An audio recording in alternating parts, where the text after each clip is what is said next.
songbird sa telebisyon. Ito na ngayon ang Regine Velasquez, isang alien sa bagong season ng Darna.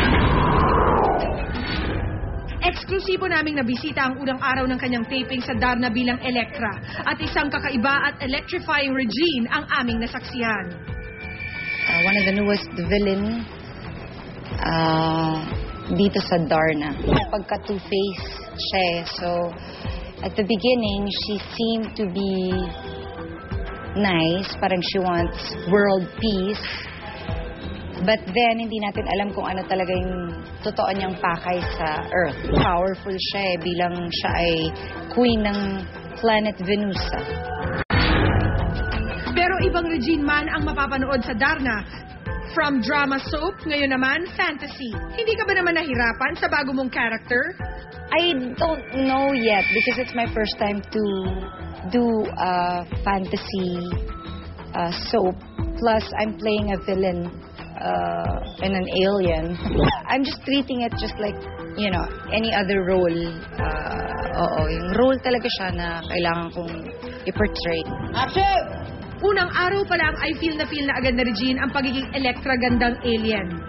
Isa sa mga kontrabida sa buhay ni Darna at laking pasalamat din niya na siya ang napili para gumanap sa character na ito. This character was part of yung mga villains talaga noon. So, natuwa naman ako na sa akin yung binigay yung part na ito.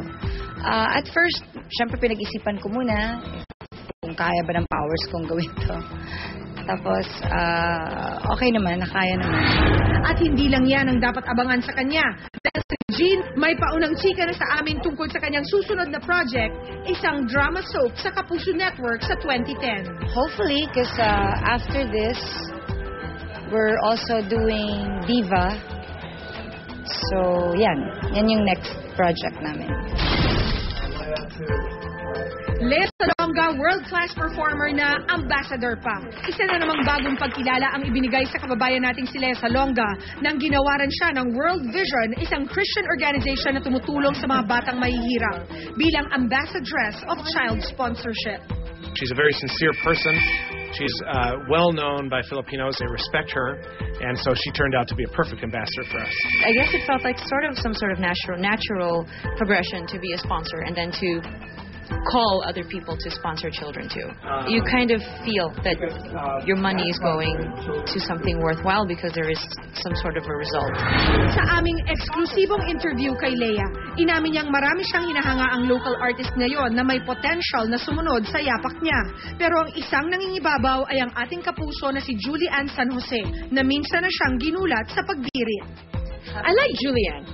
I liked her a lot. I liked her. I really, you know, very unassuming, this girl in rehearsal. You know, she's like, hello po, kamusta po? You know, and then she opens her mouth and I'm like, holy oh my gosh, her voice is huge and she is sweet and she's cute and she's pretty and I wish her, and I really, really, really wish her the best. At meron siyang malaking pasabog para sa atin. Plano niyang gumawa uli ng pelikula kasama ang favorite leading man niya. It's Aga, it will always and forever be Aga. Because he'll always be my first choice, and I think he knows this, you know. And doing a film with him, it was fun. It was so much fun. May huling hirit na awit pa sa amin si Lea Salonga. Do I hold each moment true? No trace of sadness. Always with gladness. I do. Po ngayon, mortal na magkaaway sa Ang Panday pero best friend sa tunay na buhay. Ang Panday ng bagong henerasyon na si Senator Bong Revilla at ang kanyang mortal na kalaban na si Lizardo na si Philip Salvador. Good afternoon to the both of you. Magandang hapon sa iyo. Ayan ka na naman, sabi ko sa iyo, nakakatakot yung boses mong yan eh. Magandang Chika Minute po sa inyo lahat. Thank you for being on Chika Minute Exclusive. Yes, good afternoon po sa inyo lahat. Senator, I'd like to start with your feelings na finally ay pinayagan na po kayong ipalabas ito sa mga... Well, kung meron masaya dito, ako din pinakamasaya. Kasi imagine, more than 1 year namin, kumbaga hinanda tong pelikula. Tapos hindi mapapalabas. Kaya happy kami lahat. Philip, I know that this is the first time ever that you took on a role na kontrabida ka. Yes. And you did it for your best friend. Yes, of course. How did it feel na for once in your life, instead of ikaw yung bida, ikaw yung cheer on ng mga tao, ikaw ngayon yung kaiinisan ng mga tao? Yun nga, dun nga ako na-challenge eh. Actually, may mga minimension siyang mga artista na sinasadya sa kanya. Sabi ko pa sa kanya, bagay yan, ganito, ganyan. Tapos nakatingin lang siya sa akin, nagkukwento ako, ganito lang, sabihin mo kung pwede niyang gawin to, ganyan, ganyan. Gumagano siya. Pero pare, gusto ko ikaw eh. Sabi niya sa akin, gano'n. Katingin ako sa kanya, serious ka ba? Oh. Okay lang. Nung basahin ko yung script, nung tawagan ko siya, the rest is history. Ito palang kauna-unahang pagkakataon na nagkatrabaho kayong dalawa. Yes. Yeah, first time na yung magsama together. Paano po nakatulong yung magandang pagkakaibigan ninyo dun sa pagtatrabaho ninyo dito sa Actually, Pilipinas? napakalaking tulong ni Ipe, especially dun sa... Matagal na tayong artista, pero nag-guide niya pa rin ako. Siyempre, bilang mas nakatatanda sa industriya. Diba? Yan ang nga ba Nakinig sinasabi ko. ako. Nakinig Alam mo, ako. Miss P, alam ko nang darating yan. Alam ko nang darating yan. Susundutin ako niyan. Pang-araw-araw na magkasama kami, urot yan. Yan ang pinaka-urot sa amin. Napipikon po ba kayo kapag Hindi, siya nag-uurot Hindi. ka? Ako napipikon. Siya napipikon. Siya yung urot, siya yung nampipikon. Pero pagka ikaw siya napipikon sa kanya. Pero pagka siya inurot mo, biglang change topic. Hindi pwede, bawal mapikon. Bawal mapikon sa amin kasi sa Wala amin naman na yung pinagsamahan namin. Yung sa amin, sundutan lang talaga. Senator, pretty big shoes to fill, no? You're taking this from the King of Philippine movies, si Fernando Poe Jr.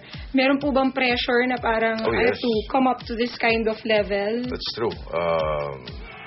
Sa tingin ko naman, yung pagkakagawa natin ng pelikula, hindi tayo mamapahiya. Actually, tribute natin itong pelikulang to sa hari ng pelikulang Pilipino, sa tunay na panday para kay Ninong Ran.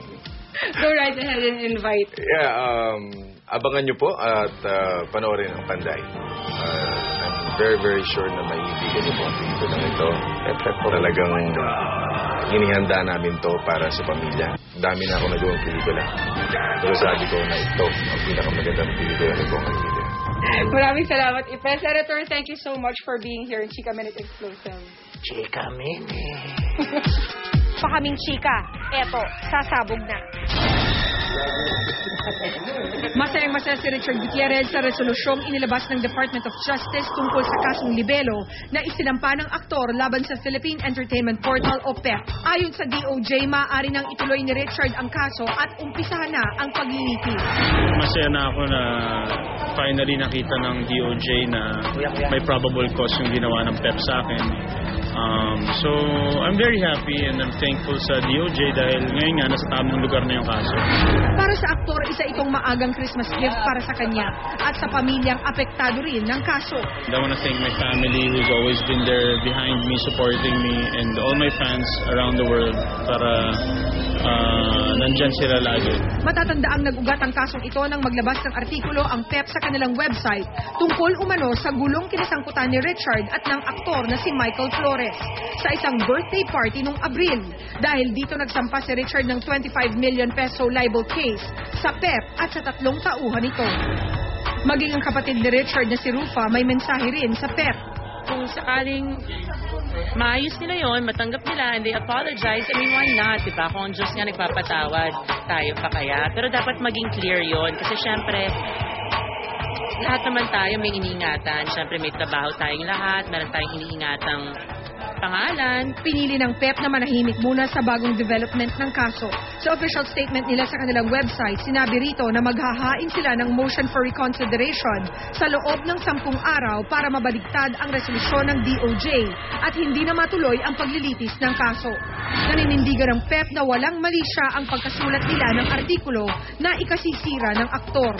This fight is meant to protect press freedom, which includes freedom from self-censorship and prior restraint. As with other journalists, PEP believes that to impose sanctions on the press for every little inaccuracy in their reporting would be tantamount suppression of press freedom. For the president would be afraid to publish anything for fear of being subjected to criminal and civil prosecution. Talaga namang kapag chikahan ng usapan, kami ang nangunguna dyan. Kaya tumutok uli bukas para sa mas marami pang pasabog.